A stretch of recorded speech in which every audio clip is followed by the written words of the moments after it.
Tim Crane, nacido en 1962, es uno de los filósofos británicos contemporáneos más destacados en los campos de la filosofía de la mente, la metafísica y la filosofía de la percepción.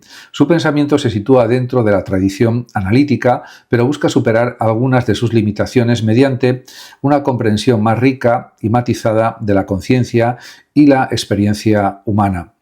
En este aspecto, se puede decir que el eje central de la filosofía de Crane es el estudio de la intencionalidad, es decir, la capacidad de los estados mentales de referirse o dirigirse a algo. Cuando pensamos, deseamos o, podemos decir, imaginamos, siempre lo hacemos acerca de algo. En su obra Elementos de la mente, de 2001, Crane propone una teoría unificada de la mente basada en la idea de que todos los estados mentales tienen una estructura intencional, aunque ésta adopte formas diversas, perceptivas, por ejemplo, imaginativas o conceptuales. En este sentido, también Crane rechaza tanto el fisicalismo reduccionista, la idea de que la mente puede explicarse completamente en términos físicos o neuronales, como el dualismo clásico, que separa radicalmente mente y cuerpo. En su lugar, sostiene una posición no reductiva, según la cual los fenómenos mentales son reales y deben estudiarse en sus propios términos, aunque surjan de una base material, que es el cerebro. La conciencia, por tanto, no puede ser eliminada ni sustituida por descripciones científicas. Constituye un aspecto fundamental de la realidad humana.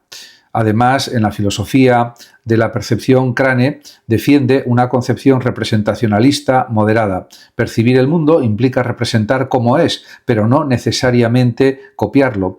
La percepción, por tanto, es una forma de contacto intencional con el entorno que puede ser verídica o errónea, pero que siempre conserva una estructura significativa para el sujeto.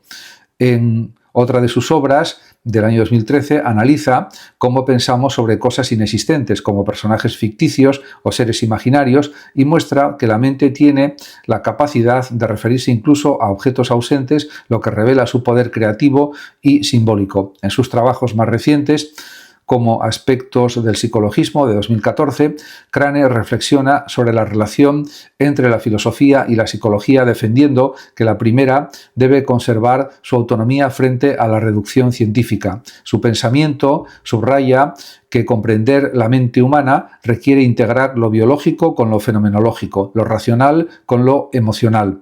En conjunto, Tim Crane representa una filosofía del realismo mental que reivindica la irreductible riqueza de la experiencia consciente frente a toda simplificación materialista.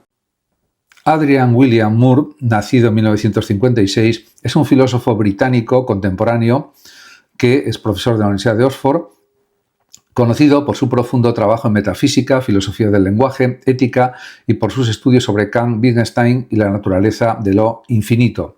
Su pensamiento se caracteriza por una combinación poco común de rigor analítico y amplitud especulativa. Moore busca comprender los límites del pensamiento y lo que significa enfrentarse a lo que está más allá de ellos. Además, una de sus obras más influyentes, El infinito, de 1990, aborda el concepto del infinito desde múltiples perspectivas: matemática, metafísica y religiosa. Moore muestra cómo la idea de infinito ha fascinado y desconcertado a la vez a los filósofos durante siglos, y sostiene que enfrentarse al infinito implica reconocer la tensión entre el pensamiento humano y lo inabarcable. Para él, la filosofía consiste en buena parte en el intento de pensar lo impensable, explorar los límites de nuestro propio marco conceptual. En su lectura de Kant, por ejemplo, especialmente en uno de sus libros, pues del 2003, Moore interpreta la filosofía kantiana como una forma de autoconciencia de la razón.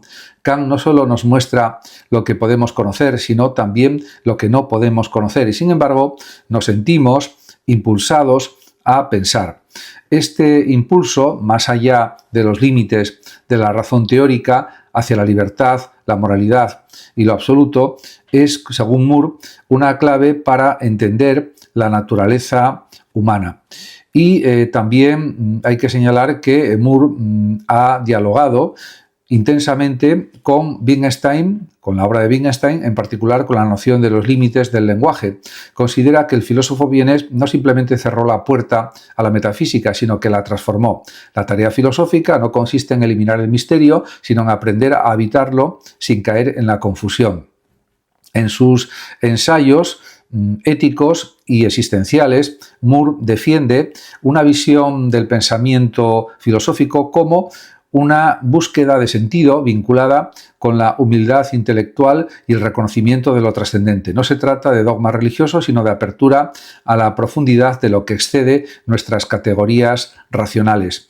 Y también se puede decir que en conjunto la filosofía de A.W. Moore puede describirse como una exploración de los límites del pensamiento humano, una meditación sobre lo infinito, la moral y el lenguaje, y una invitación a comprender la filosofía no solo como análisis, sino como una forma de vida reflexiva y espiritual. Ellen Beattie, nacida en 1964, es una filósofa británica contemporánea reconocida por sus aportaciones en filosofía de la ciencia, metafísica y filosofía de la acción. Profesora en la Universidad de Leeds, Beattie ha dedicado gran parte de su obra a explorar la naturaleza de la causalidad, el determinismo y las leyes de la naturaleza, con un enfoque que combina rigor analítico y sensibilidad hacia los fundamentos de la práctica científica. Además, también uno de los ejes centrales de su pensamiento es la crítica al realismo de las leyes naturales. En su influyente libro Hume y la causación, de 2006, Beattie defiende una lectura del filósofo David Hume que rompe con interpretaciones tradicionales. Según ella, Hume no niega la causalidad, sino que la entiende como una relación de regularidad y hábito mental, no como una conexión metafísica oculta entre los hechos. Beattie adopta y actualiza esta visión. Sostiene que las leyes científicas no describen nexos necesarios entre los fenómenos, sino patrones estables de comportamiento del mundo que nos permiten explicar y predecir. Desde esta perspectiva, Beattie se opone a las concepciones que buscan una base metafísica fuerte para las leyes o las causas. Prefiere, en cambio, una actitud humeana y naturalista en la que el conocimiento se apoya en la observación, la coherencia empírica y la utilidad explicativa, más que en la postulación de entidades o conexiones necesarias. La ciencia, en su visión, es una empresa práctica y teórica que organiza la experiencia sin requerir fundamentos metafísicos últimos. Además, otro aspecto clave de su trabajo es la reflexión sobre el libre albedrío y el determinismo. Beattie ha defendido el compatibilismo, la idea de que el determinismo causal, según el cual todo evento tiene una causa previa, no excluye la libertad humana, ya que para ella ser libre no significa estar fuera de la causalidad natural, sino actuar conforme a nuestras propias razones, deseos y decisiones. En este sentido, se puede decir que Beattie ha sido una voz importante en cuestiones de igualdad y género en la filosofía, impulsando el debate sobre la infrarrepresentación de las mujeres en el ámbito académico y defendiendo una mayor inclusión dentro de la disciplina. En conjunto, la filosofía de Ellen Beattie puede definirse como una defensa de un naturalismo crítico que busca entender cómo pensamos el mundo, la causalidad y la acción humana sin recurrir a mitos metafísicos, pero sin renunciar al asombro racional ante el orden y la complejidad del universo. Simon Blackburn, nacido en 1944, es uno de los filósofos británicos actuales más influyentes. Destaca su trabajo en metaética, filosofía del lenguaje, filosofía de la mente y epistemología. Formado en la tradición analítica, Blackburn combina un rigor conceptual heredado de Hume y Wittgenstein con un estilo accesible y divulgativo visible en sus obras. En este sentido, también hay que decir que en el ámbito de la metaética, Blackburn es conocido por desarrollar una posición llamada cuasirrealismo, frente al realismo moral, que afirma que los valores morales existen objetivamente, y el emotivismo, que los reduce a simples expresiones de sentimiento. Blackburn propone Una tercera vía, los juicios morales no describen hechos objetivos, pero podemos tratarlos como si lo hicieran, porque expresan actitudes profundamente arraigadas en nuestra naturaleza racional y social. Así, el lenguaje moral tiene sentido y fuerza normativa sin necesidad de postular entidades morales independientes del ser humano. En consecuencia, su cuasirrealismo sostiene que los discursos morales, aunque sean expresiones de actitud, pueden ser objetivados en la práctica porque forman parte de una estructura racional compartida. Podemos discutir, justificar y corregir juicios morales dentro de un marco común de razones. De este modo, Blackburn busca conservar la seriedad del discurso ético sin comprometerse con un realismo metafísico. En filosofía del lenguaje y de la mente, Blackburn ha defendido una postura antirrepresentacionalista. El lenguaje no refleja pasivamente una realidad previa, sino que participa activamente en la construcción del mundo significativo en el que vivimos. Este enfoque lo lleva a analizar con detalle cómo usamos los conceptos y cómo el pensamiento se ancla en la práctica lingüística y social. También ha trabajado en epistemología, mostrando que la búsqueda de una certeza absoluta es una ilusión filosófica. Inspirado en Hume, sostiene que el conocimiento se fundamenta en una confianza práctica y evolutiva, no en fundamentos indudables. Y también, finalmente, hay que decir que Blackburn es un firme defensor del humanismo ilustrado, cree que la filosofía debe servir para promover claridad, tolerancia y pensamiento crítico frente al dogmatismo. Su obra combina análisis lógico con una preocupación ética y cultural y ha contribuido a acercar la filosofía analítica a un público más amplio sin sacrificar profundidad. Rachel Wiseman, nacida en 1985, es una filósofa británica contemporánea perteneciente a una nueva generación que ha revitalizado el pensamiento analítico con una profunda dimensión humanista.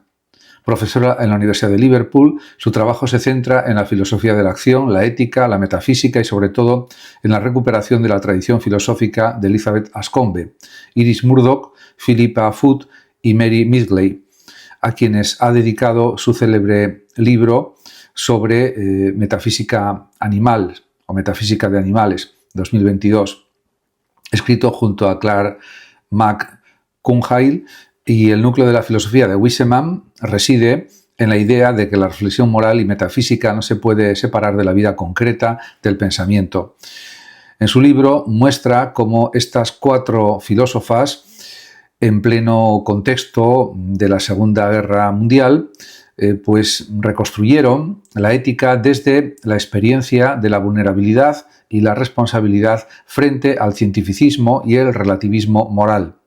Para Wiseman es evidente que esta tradición femenina no constituye una escuela alternativa, sino una continuación vital del pensamiento clásico sobre el bien, la libertad y el sentido humano. Su trabajo filosófico puede caracterizarse como un neo-aristotelismo existencial.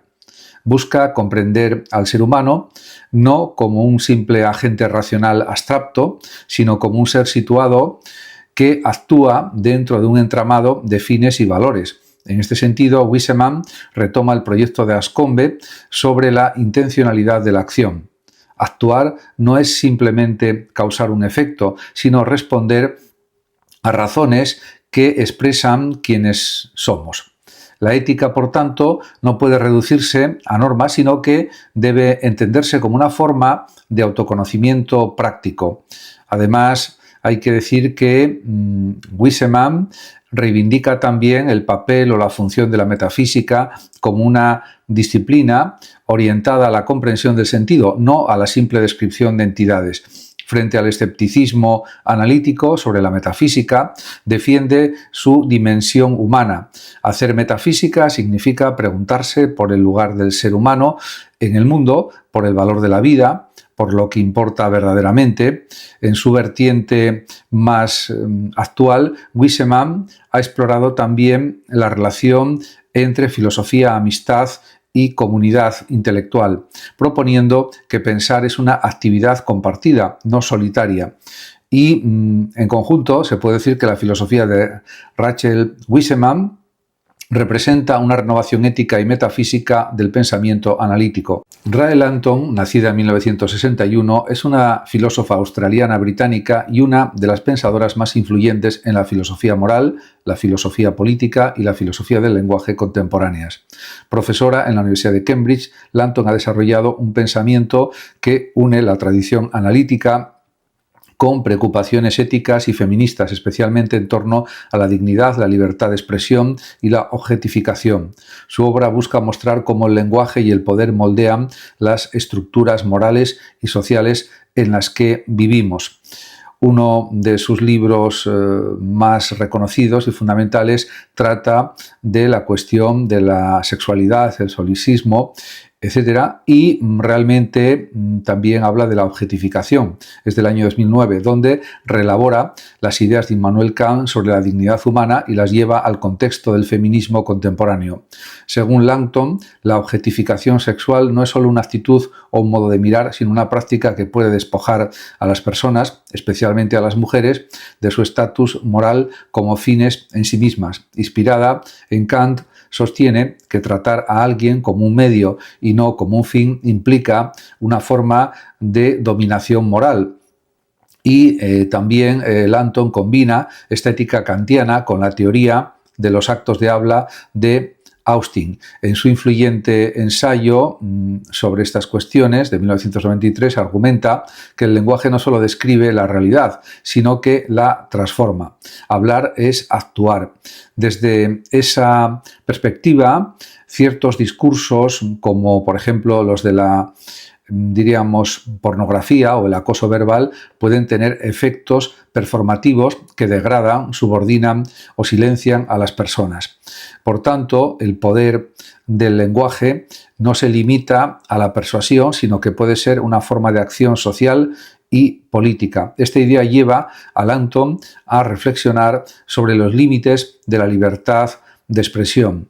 No se trata, en su opinión, de censurar el discurso, sino de reconocer que algunas expresiones pueden crear desigualdad comunicativa.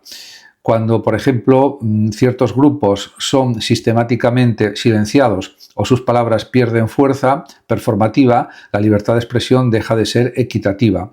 Más allá del feminismo, Lanton ha trabajado sobre temas de metafísica moral, intencionalidad y ética del respeto mutuo. Su filosofía propone una visión en la que el pensamiento moral no puede separarse de las prácticas lingüísticas y sociales que configuran la vida humana. En este sentido, se puede decir que Rae Lanton ofrece una filosofía crítica y emancipadora.